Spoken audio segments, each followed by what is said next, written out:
여러분 안녕하십니까. 미래교육 내비게이션 장한입니다. 오늘은 가을철 자연에서 배우는 지혜에 대해서 얘기해 보겠습니다. 인생의 세 가지 단계에 대해서 그간 얘기를 했었는데, 그때처럼 이 가을철 자연에서 배우는 지혜도 산에서 배우는 지혜, 물에서 배우는 지혜, 그리고 나무에서 배우는 지혜, 마지막으로 절기에서 배우는 지혜에 대해서 계속해서 얘기를 하겠습니다. 오늘은 그 중에서 이 산과 물에서 배우는 지혜에 대해서 얘기를 해 보겠습니다. 우리는 지금까지 인생의 출발기, 그리고 봄철, 여름철에 자연에서 배우는 지혜에 대해서 얘기를 쭉 해왔습니다. 지금까지 꿈과 목표를 구체화하고 실천 계획을 수립하여 행동에 옮겨 이제 마지막 성과를 얻는 단계에 와 있습니다. 마지막까지 최선을 다해 유종의 미를 거둬 목표의 성취라는 희열을 맛보아야만 할 것입니다. 힘든 고비를 견뎌내면서 성취를 맛보게 되면 향후 어떤 고통도 견디는 힘이 생기게 됩니다. 힘든 고비를 견디면서 우리는 여름철의 무더위와 태풍과 같은 외부 환경들이 이 작물을 더욱더 성장시키고 이 열매를 튼튼하게 해준다는 이야기도 해보았습니다. 또한 우리는 여름철 풀들의 생명력을 기억해야 한다고 앞에서 역설했습니다. 뽑아도 살아나서 꽃을 피우고 열매를 맺는 그와 같은 생명력을 본받아야 되고, 그러한 생명력은 종족을 보존하려는 본능이기도 하다라고 얘기를 했었습니다. 자, 그러면 우리 이런 가을철 강물에서 배우는 지혜가 무엇인지에서부터 얘기를 해보도록 하겠습니다. 한겨울 산골 얼음장 밑에서 흐르는 물로부터 우리는 이야기를 해 보았습니다. 지금쯤 이제 가을이 되면서 어디쯤 흐르고 있을까요? 아마도 이제 많은 장애와 역경을 딛고 강의 상류를 지나 여러 가지 사연을 만들면서 중류까지 흘러내려왔습니다. 어느덧 계절은 가을이 온 것입니다. 풍성한 들녘을 지나는 물은 이제 머지않아 목적지인 바다에 이를 것입니다. 가을철의 강물이 우리에게 또 다른 성장의 질을 보여주고 있습니다. 가을철 강물에서 배울 수 있는 교훈 두 가지에 대해서 얘기해 보겠습니다.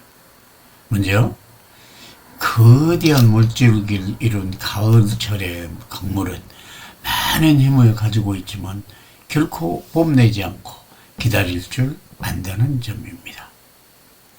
우리 인생에서 기다림이란 거대한 탄생을 위한 숙성 과정이라고 말할 수 있습니다. 강물은 자신을 내세우지 않고 조용히 기다립니다. 자기 모습과 능력을 알아주면 고마울 일이고, 알아주지 않아도 그대로 받아들입니다. 거대한 강물도 이름 없는 산골에서부터 한 방울 한 방울이 모여 이루어진 것입니다. 도도한 강물이 겉으로는 조용한 것 같지만 물 아래에서는 끊임없이 움직이면서 더 큰 곳을 향해 움직이고 있는 것입니다.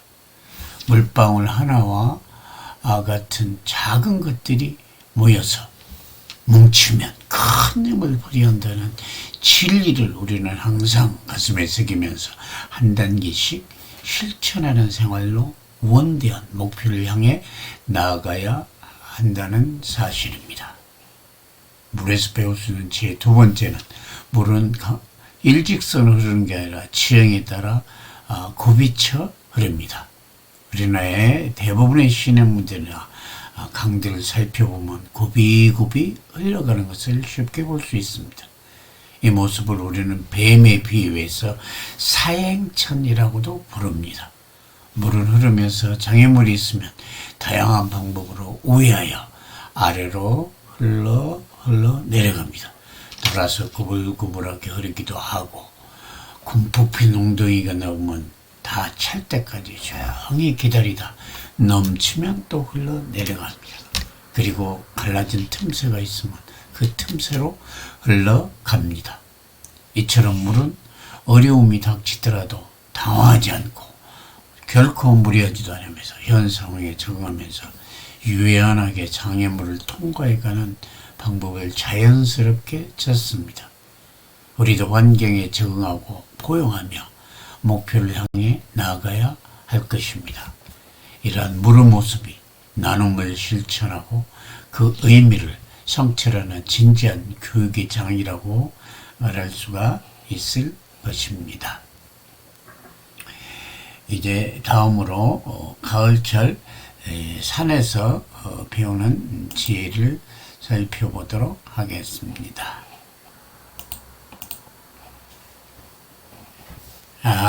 산을 비롯한 자연은 우리들에게 많은 것을 가르쳐 줍니다. 얼음으로 시작하지만 반드시 내리막이 있다는 것. 친근해 보이지만 쉽게 생각하면 큰 화를 당하고 큰 코 다친다는 것을 우리는 많은 것들을 통해서 배우고 있습니다. 또한 언제나 한 발 한 발 앞으로 나아가야 한다는 것 또한 자연으로부터 배우고 있습니다. 또한 산은 우리에게 진실된 모습과 치우치지 않은 중용의 도를 일깨워주고 있습니다. 산에는 거짓이 없고 허위가 결코 없습니다. 나무가 우리를 속입니까? 바위가 우리를 기만합니까?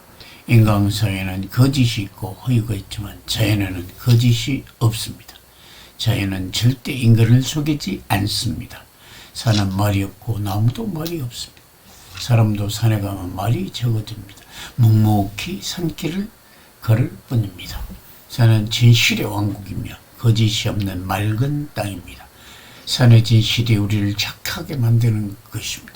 심신이 피곤하여 힐링이 필요하면 우리는 산을 찾아가곤 합니다. 산에서 자연의 위대한 지혜를 배우고 진실한 모습을 보며 마음의 안정을 찾을 수 있기 때문입니다. 이처럼 산은 우리에게 중요의 도를 가르쳐주고 있습니다. 급하다고 지나치게 무리한 산행을 하면 곧 지쳐서 더 이상 산을 오르지 못합니다. 아무리 급해도 한 걸음 한 걸음씩 올라가야 주변을 즐기면서 이내 정상까지 갈 수 있습니다. 이러한 면은 자신의 마음을 알맞게 적정선으로 유지하며 너무 지나치거나 부족하지 않게 조절해야 한다는 중요의 뜻이 들어있는 것입니다. 우리는 살아가면서 목표를 향해 나아가면서 자신의 에너지를 쏟아내기도 하고 자신의 결단 때문에 무리한 행동을 해야 될 상황도 있을 것입니다.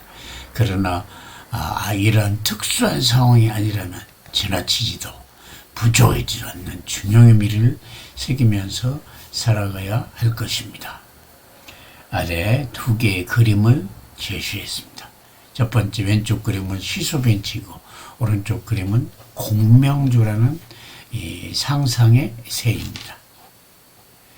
먼저 이 왼쪽의 시소벤치는 혼자 있기에 매우 불편하고 보통은 두 명이 앉게 됩니다. 모양과 같이 한쪽이 무거우면 평행이 유지되지 않는다. 서로 대화를 나누기에는 그냥 앉아있기도 힘듭니다. 서로 몸무게를 맞추고 평행을 유지해야 이야기를 나눌 수 있습니다. 잘못하면 벤치에서 굴러 다칠 수도 있습니다. 이쪽을 치우면 저쪽으로 기울어진 바 중용의 의미를 되새길 필요가 있는 것입니다. 오른쪽에 있는 공명조라는 새는 불경인 아미타경에 등장하는 한 몸에 두 개의 머리를 가진 상상의 새입니다. 머리 하나는 낮에 일어나고 또 하나는 밤에 일어난다고 합니다. 또한 머리 하나는 항상 좋은 열매를 챙겨 먹고